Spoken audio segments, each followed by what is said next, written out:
प्रिय भक्तजनों, जय श्री कृष्णा, राधे राधे। राधा अष्टमी कथा। राधा अष्टमी कथा राधा जी के जन्म से संबंधित है। राधा जी वृषभानु गोप की पुत्री थी। राधा जी की माता का नाम कीर्ति था। पद्म पुराण में राधा जी को राजा वृषभानु की पुत्री बताया गया है।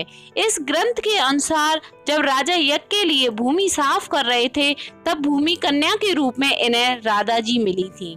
राधा जी ने इस कन्या को अपनी पुत्री मानकर इनका पालन पोषण किया। इसके साथ ही यह कथा भी मिलती है कि भगवान विष्णु ने कृष्ण अवतार में जन्म लेते समय अपने परिवार के अन्य सदस्यों से पृथ्वी पर अवतार लेने के लिए कहा था। तब विष्णु जी की पत्नी लक्ष्मी जी राधा के रूप में पृथ्वी पर आईं। ब्रह्म वैवर्त पुराण के अनुसार राधा जी श्री कृष्ण की सखी थी, लेकिन उनका विवाह रायण नाम के व्यक्ति के साथ संपन्न हुआ। ऐसा कहा जाता है कि राधा जी अपने जन्म के समय ही वयस्क हो गई थी। राधा जी को श्री कृष्ण की प्रेमिका माना जाता है। राधा अष्टमी के दिन शुद्ध मन से व्रत का पालन किया जाता है। राधा जी की मूर्ति को पंचामृत से स्नान कराते हैं। स्नान कराने के पश्चात उनका श्रृंगार किया जाता है।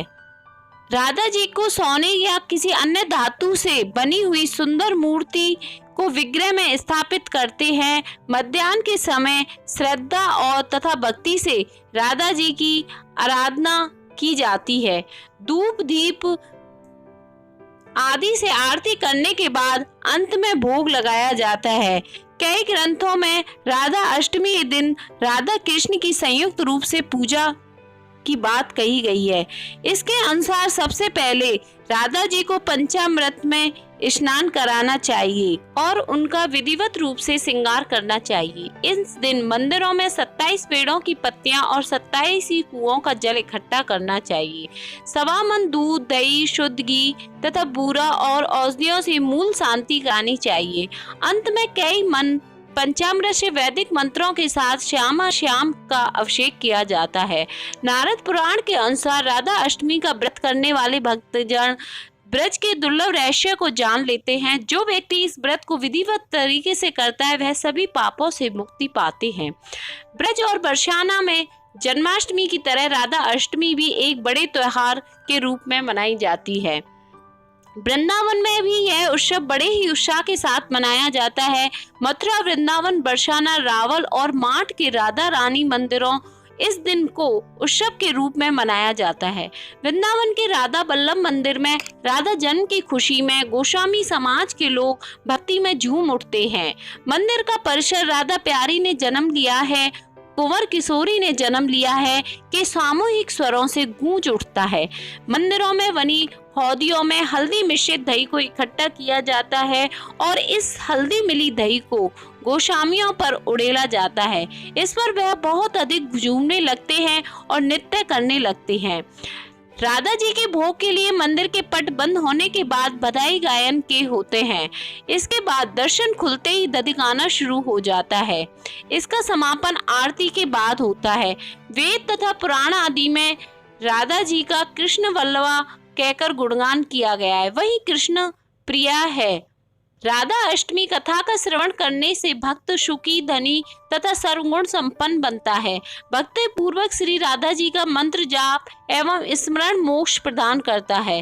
श्रीमद् देवी भागवत श्री राधा जी की पूजा की अनिवार्यता का निरूपण करते हुए कहा है कि श्री राधा जी की पूजा ना की जाए तो भक्त श्री कृष्ण की पूजा का अधिकार भी नहीं रखते हैं। राधा अष्टमी राधा रानी के अवतरण दिवस के रूप में मनाई जाती है, जिन्हें माता लक्ष्मी का रूप माना जाता है। राधा रानी को भगवान कृष्ण की देवी प्रेमिका के रूप में जाना गया है। इनका अवतार कमल के फूल से हुआ तथा भगवान कृष्ण को भगवान विष्णु के 8वें अवतार रूप में माना गया है। राधा अष्टमी मुख्य रूप से उन भक्तों द्वारा मनाई जाती है जो भगवान कृष्ण की आराधना करते हैं। राधा अष्टमी भाद्रपद महीने में शुक्ल पक्ष के 8वें दिन मनाई जाती है। राधा अष्टमी मुख्य रूप से ब्रज क्षेत्र में मनाई जाती है। इस दिन राधा रानी और भगवान कृष्ण के विग्रह पूर्ण रूप से फूलों से सजाया जाता है। राधा अष्टमी वह दिन है जब भक्त राधा रानी के चरणों के शुभ दर्शन प्राप्त करते हैं, क्योंकि दूसरे दिनों में राधा के पैर ढके रहते हैं। राधा अष्टमी भगवान मनुष्य के बीच एक अद्वितीय संबंध का प्रतीक है, जो श्री कृष्ण और राधा रानी के निस्वार्थ दैवीय प्रेम बंधन को दर्शाता है। राधा अष्टमी उत्सव भारत के प्रसिद्ध जन्माष्टमी उत्सव के 15 दिनों के बाद मनाया जाता है। आमतौर पर बरसाने के पवित्र राधा कुंड में स्नान करना निषिद्ध है, लेकिन राधा अष्टमी के दिन भक्त राधा कुंड के पवित्र जल में डुबकी लेने के लिए मध्य रात्रि तक कतार में खड़े होकर प्रतीक्षा करते हैं, ताकि वह अपने आराध्य के दिव्य प्रेम और आशीर्वाद को प्राप्त कर सकें। बरसाने को ही श्री लाडली जी की स्थली मानी जाती है। बरसाना राधा के पिता बृषभानु का निवास स्थान था। बरसाने में होली का उत्सव 45 दिनों तक मनाया जाता है। यहाँ स्थित जिन 4 पहाड़ों पर राधा रानी का भानुगढ़, दानगढ़, विलासगढ़ व मानगढ़ है, वे ब्रह्मा के 4 मुख माने गए हैं। इसी तरह यहाँ के चारों ओर सुनहरा की जो पहाड़ियां हैं, उनके आगे पर्वत शिखर राधा रानी की अष्ट सखी रंग देवी, सुदेवी, ललिता, विशाखा, चंपकलता, चित्रा, तुंग विद्या व इंदुलेखा के निवास स्थान है। राधा रानी जी के मंदिर को श्री जी मंदिर, लाडली लाल मंदिर, लाडली सरकार महल के नाम से भी जाना जाता है।